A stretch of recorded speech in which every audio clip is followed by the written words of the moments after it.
Ever wake up feeling sad and have no idea why? Yeah, me too. Let me tell you about the weirdest morning that changed everything for me. I opened my eyes and it felt like someone dumped a bucket of sadness on me. No bad news, no drama, just sad, sorrowful, and I was like, what the hell is wrong with me?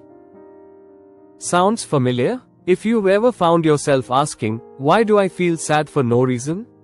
Trust me, you're definitely not alone. My confusing emotional journey led me to conduct in-depth research that completely changed my understanding and management of these mysterious moments of sadness. As I studied psychology at the graduate level, I am familiar with psychological disorders like depression, anxiety, etc. But this one was completely unusual.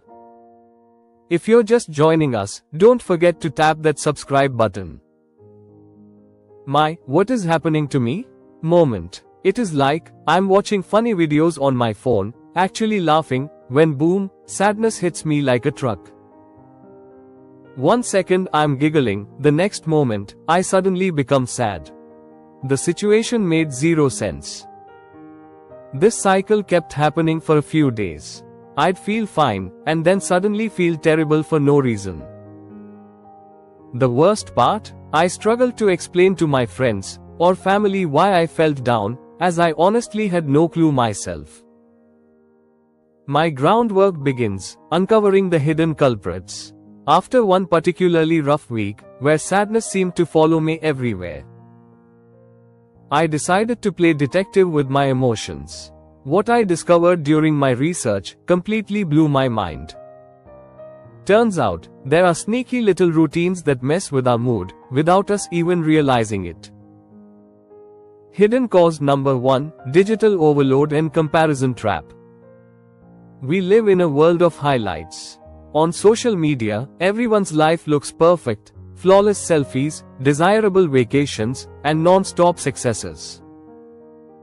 Scrolling through curated feeds made me feel like I'm missing out, or, even worse, that I'm not good enough. The comparison trap quietly undermined my self-esteem, leaving me feeling depressed, for no obvious reason. Hidden cause number 2, the impact of lack of sleep.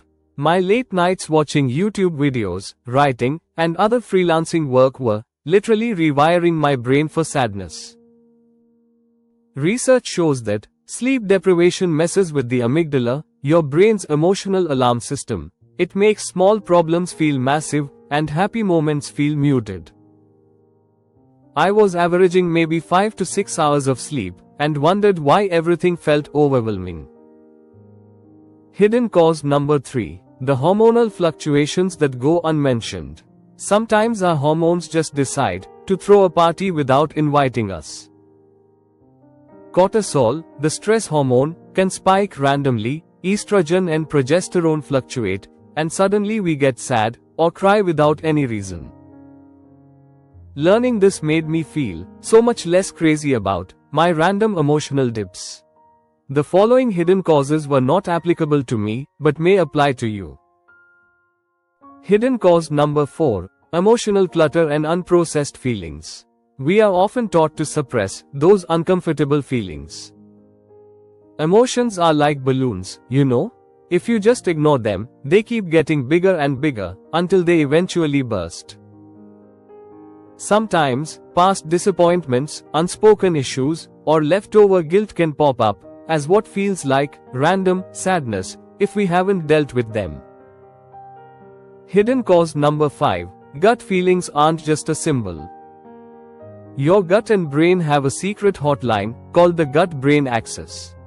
Friendly gut bacteria help produce mood-boosting chemicals like serotonin.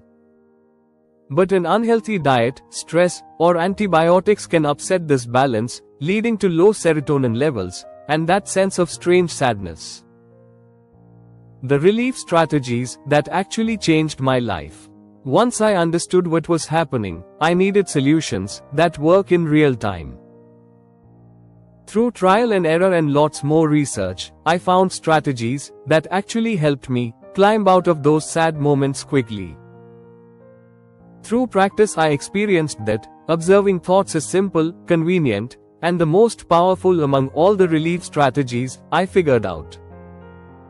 I mostly practiced that one alone. It may vary for you. 1. Observing the thoughts.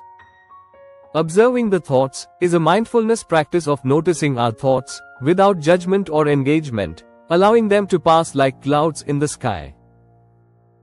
How I practiced observing thoughts. I find a comfortable position, close my eyes, and focus on my breath.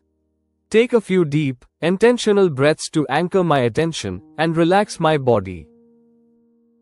Become aware of thoughts as they arise in my mind. Acknowledge them without getting carried away by their content or judging them. Gently bring my attention back to my breath or physical sensations if I get caught up in a thought. Accept the thoughts that come, whether they are joyful, anxious, or judgmental.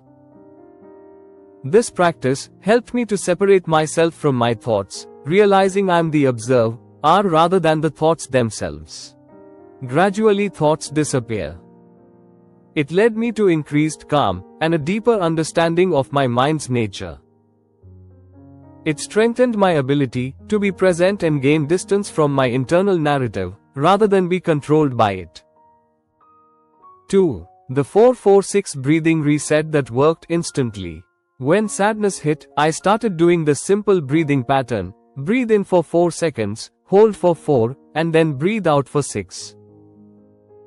Just 2-3 minutes of this literally switched my nervous system from panic mode to calm mode. It sounds too simple to work, but the science backs it up, and more importantly, it worked for me. The 5-minute movement magic. I discovered that even tiny amounts of movement release endorphins, our body's natural mood lifters.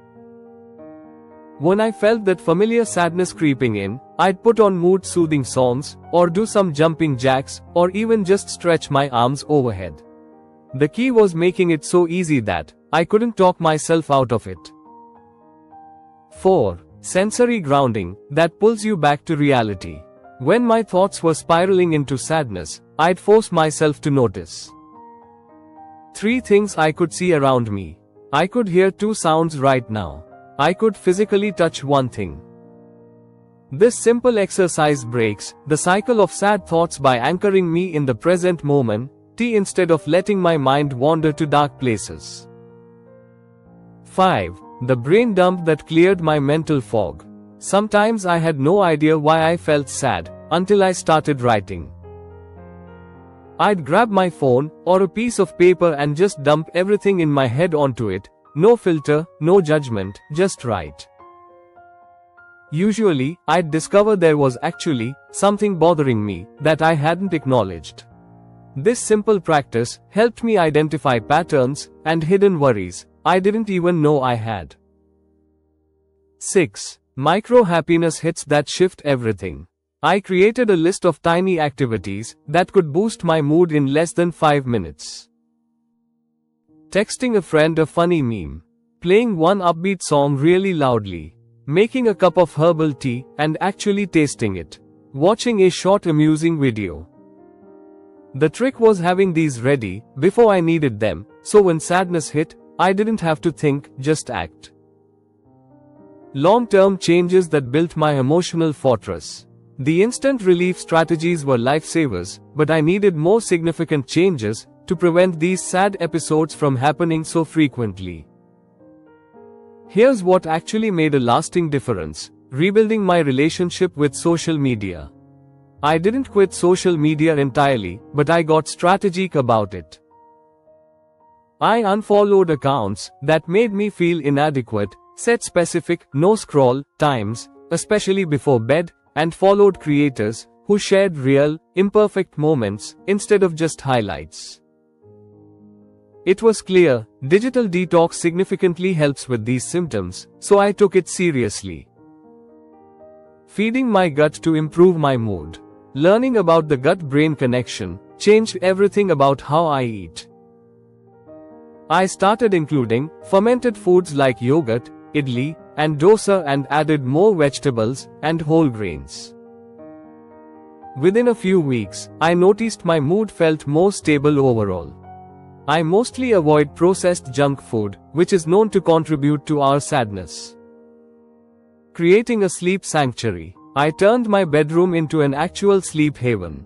I stick to a consistent bedtime, even on weekends.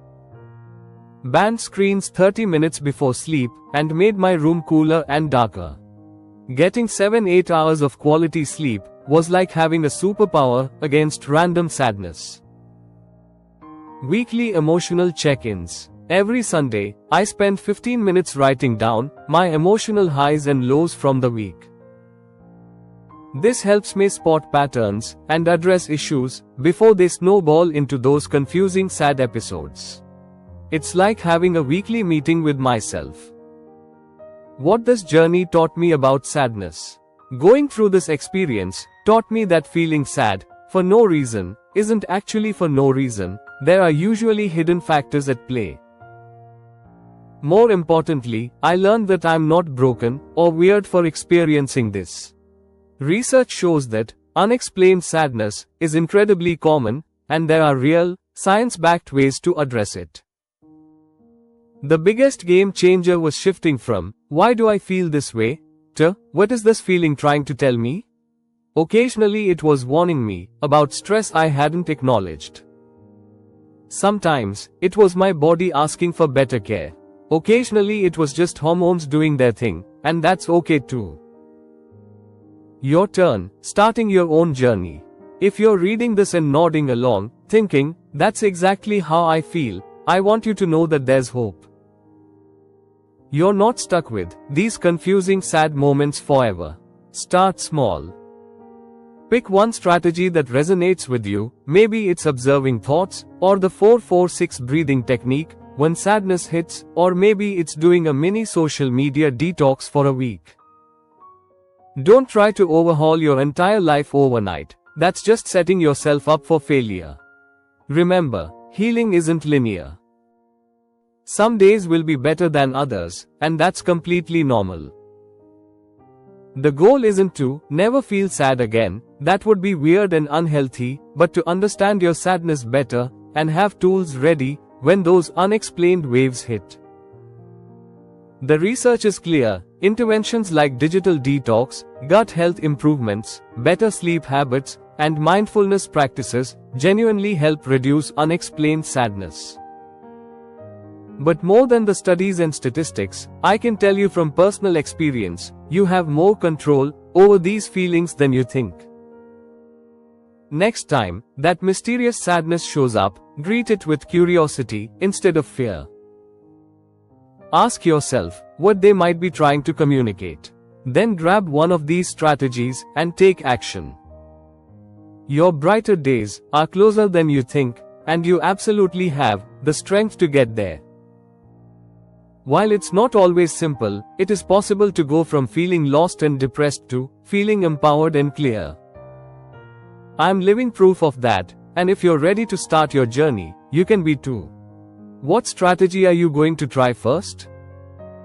Drop a comment and let me know. I'd love to hear about your experience. Your one like, share and subscribe motivates me. I look forward to seeing you in the next video. Thank you for watching the video.